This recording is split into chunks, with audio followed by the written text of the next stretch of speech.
Pancasila itu Pancasila merujuk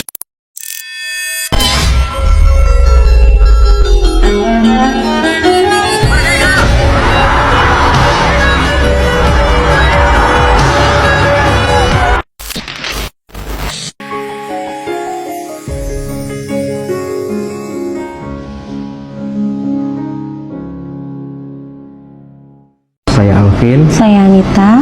Saya Sapol. Saya Upin. Saya Islam. Saya nggak tahu. Saya Assalamualaikum warahmatullahi wabarakatuh. Saya wassalamualaikum bro. Saya Safira. Di sini saya mau jualan tumbler ataupun promosi tumbler.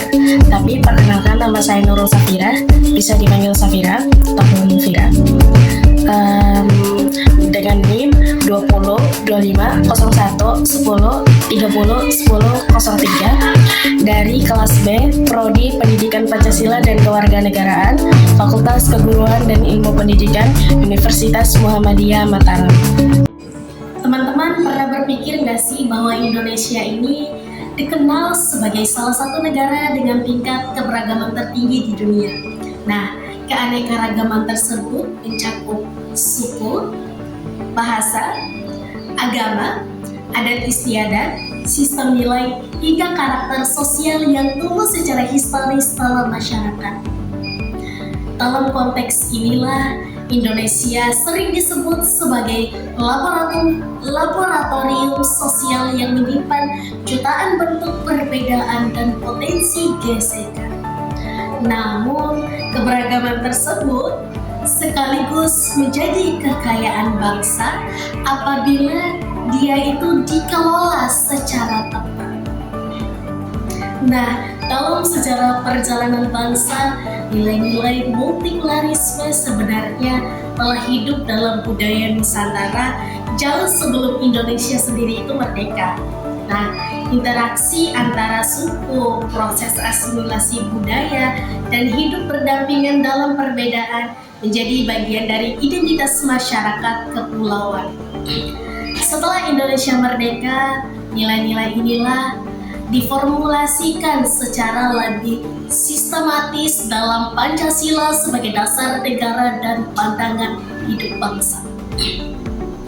Pancasila tidak hanya menjadi pedoman normatif, tetapi dia juga menjadi landasan filosofis bagi pengelolaan keberagaman, nilai ketuhanan, kemanusiaan, persatuan, musyawarah, dan keadilan merupakan pilar yang bersifat universal dan relevan untuk mendukung kehidupan masyarakat multikular.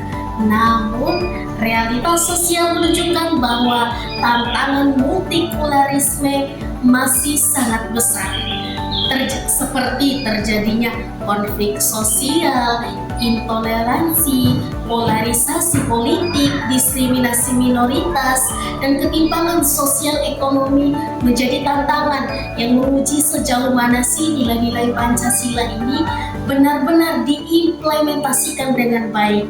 Nah, disinilah pentingnya memahami hubungan antara multikularisme dan Pancasila. Kajian ini diperlukan agar generasi muda, khususnya mahasiswa, mampu menempatkan Pancasila bukan hanya sebagai simbol ideologi saja, tetapi juga sebagai etika hidup bersama dalam keragaman, ketika persamaan di sini. Kita masuk pada pembahasan pertama mengenai pengertian multikularisme. Multikularisme merupakan suatu konsep sosial dan politik yang menekankan bahwa masyarakat terdiri dari berbagai kelompok budaya yang hidup berdampingan secara setara. Konsep ini tidak hanya menggambarkan bahwa masyarakat itu beragam, tapi juga menegaskan bahwa keberagaman tersebut harus dihargai, dilindungi, dan diberi ruang untuk berkembang.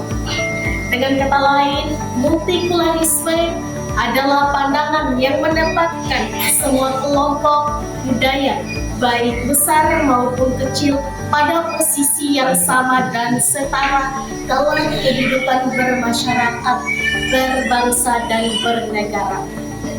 Multikularisme bukan sekedar menunjukkan adanya banyak budaya atau netralitas budaya, tetapi lebih jauh adalah pengakuan bahwa setiap budaya memiliki nilai, martabat, dan hak untuk dihormati. Pandangan ini muncul karena setiap kelompok budaya membawa cara hidup, sistem nilai, dan cara berpikir yang unik, sehingga keberadaannya harus dijamin oleh negara dan masyarakat. Dengan demikian, multikulturalisme tidak hanya bersifat deskriptif, tetapi juga normatif, yakni memberikan pedoman bagaimana masyarakat seharusnya memperlakukan perbedaan budaya.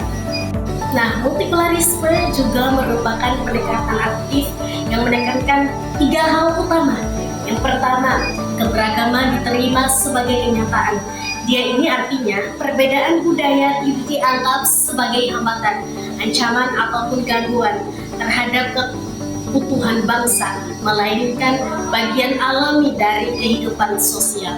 Yang kedua, perbedaan dihargai sebagai kekuatan multikulturalisme. Nah, multikulturalisme ini memandang bahwa keberagaman membawa potensi positif untuk memperkaya perspektif, memperluas wawasan, dan meningkatkan kreativitas dalam kehidupan bersama.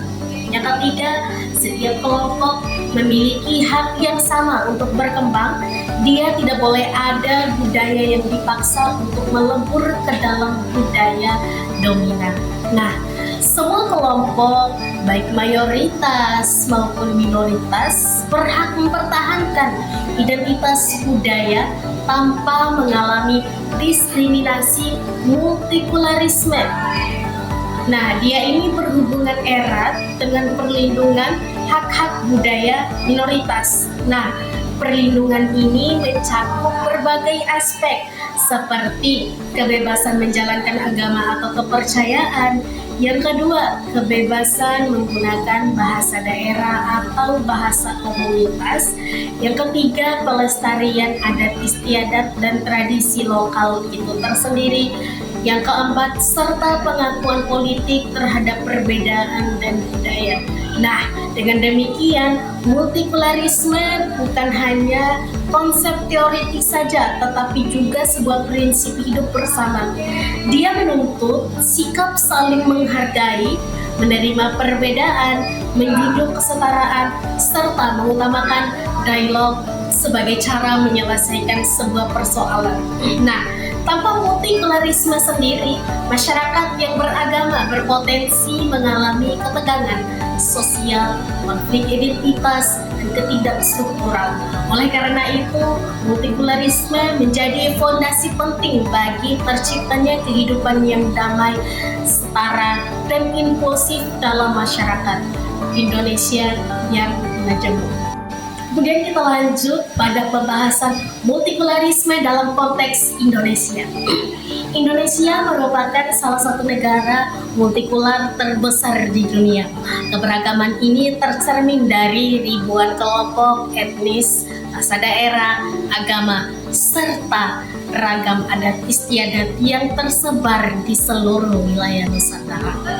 Data Badan Pusat Statistik atau BPS menunjukkan bahwa Indonesia memiliki sekitar 1.340 suku bangsa, 718 bahasa daerah, 6 agama resmi, puluhan aliran kepercayaan lokal, serta ratusan tradisi adat istiadat yang berbeda. Kekayaan sosial dan budaya inilah yang menjadikan Indonesia sebagai laboratorium sosial yang unik sekaligus menantang dalam pengelolaan keberagaman.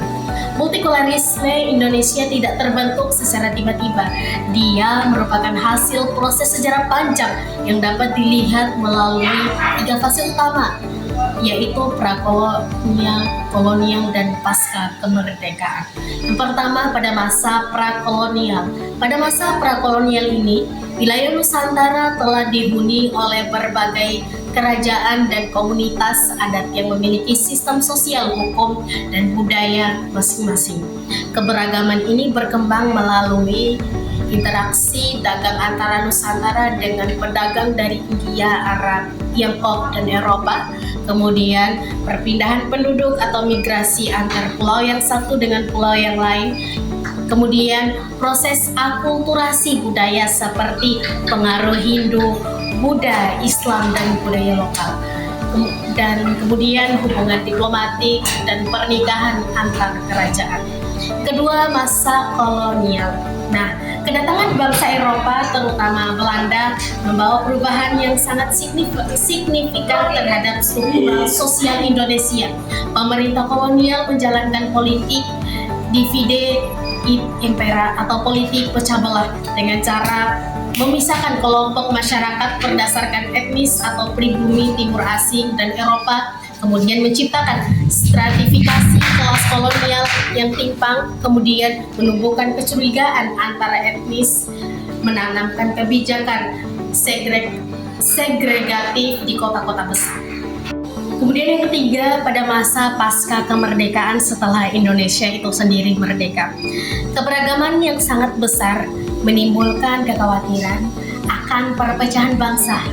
Oleh karena itu, para founding fathers merumuskan Pancasila sebagai dasar negara yang mampu menjadi payung pemersatu seluruh kelompok budaya. Nah, konsep Bhinneka Tunggal Ika dipilih sebagai filosofi nasional untuk menunjukkan bahwa perbedaan bukan ancaman, tetapi kekuatan yang menyatukan. Melalui prinsip ini, negara berkomitmen untuk menjaga keberagaman budaya sambil tetap membangun identitas nasional Indonesia.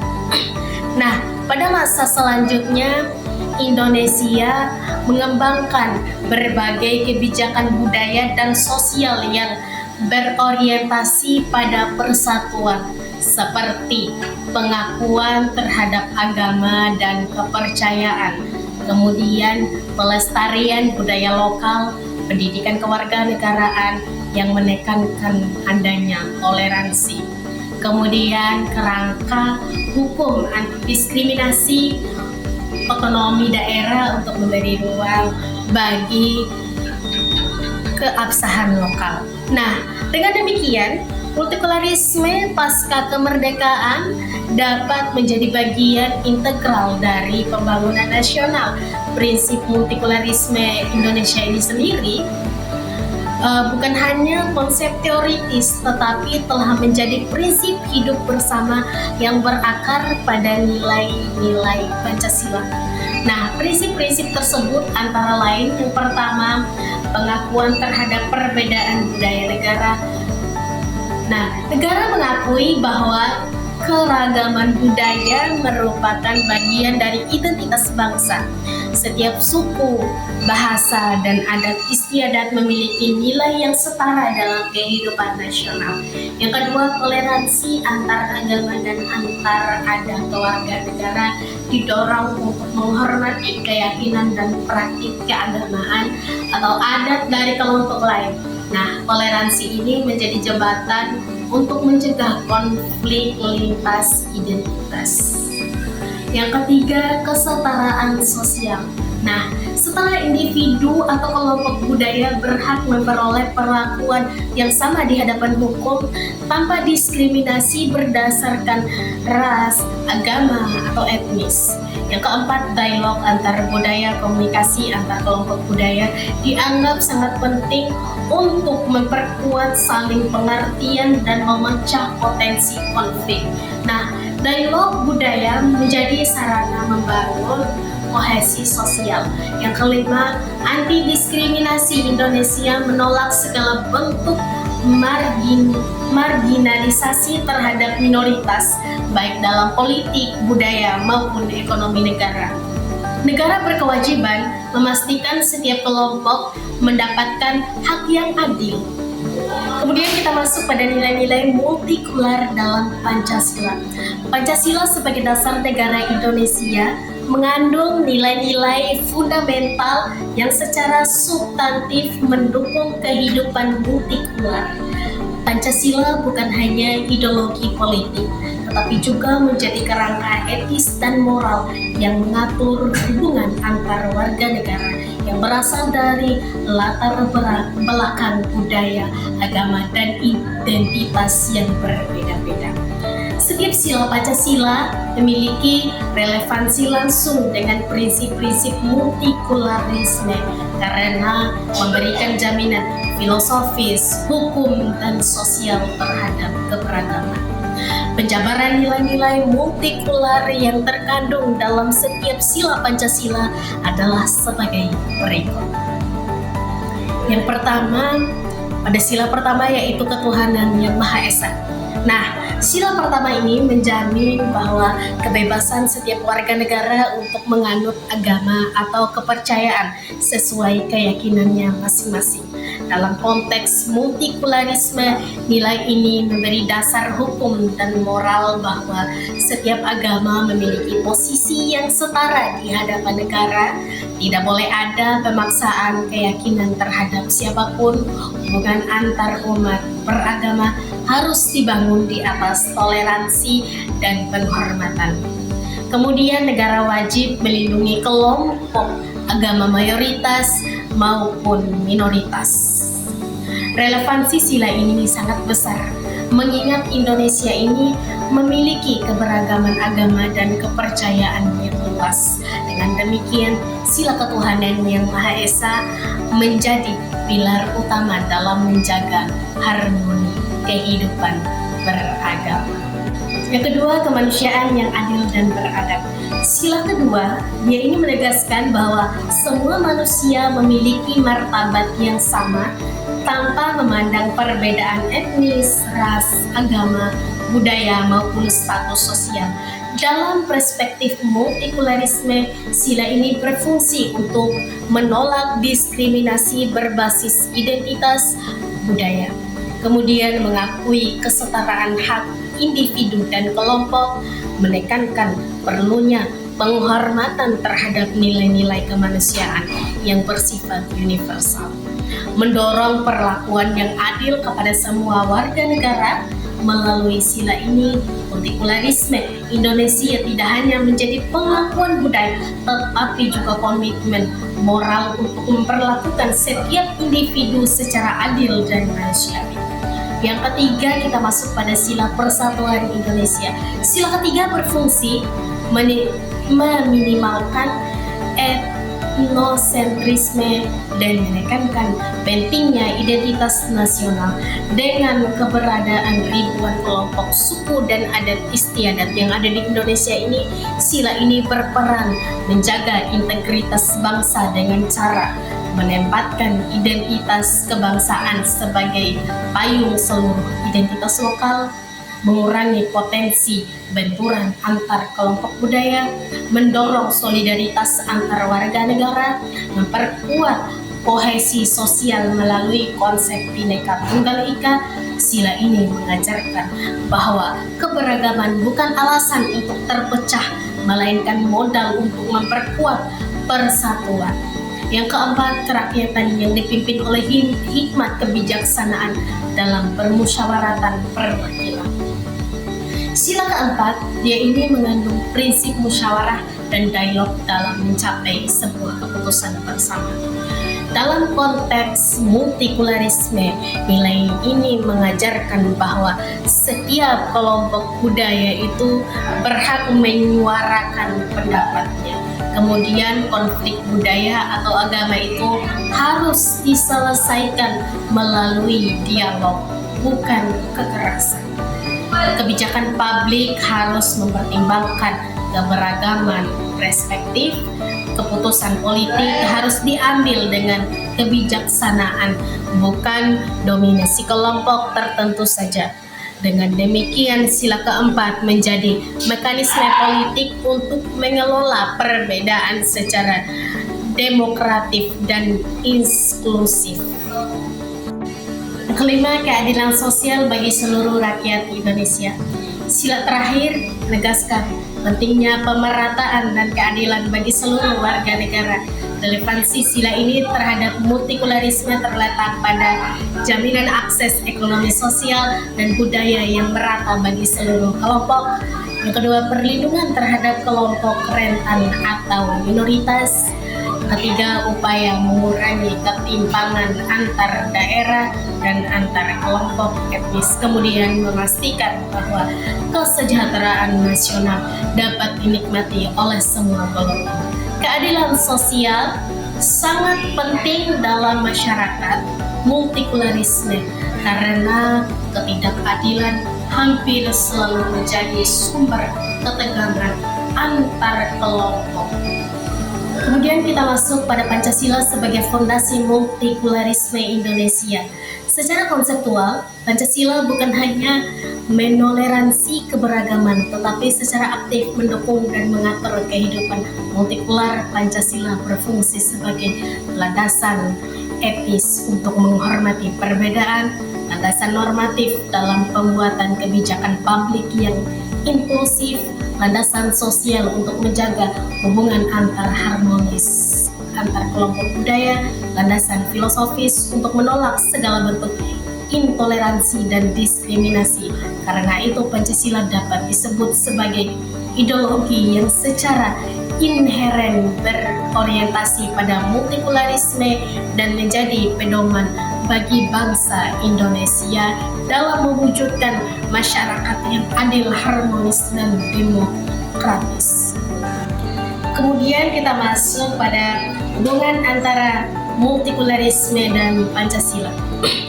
Multikularisme dan Pancasila merupakan dua konsep yang saling terkait dalam kehidupan berbangsa dan bernegara.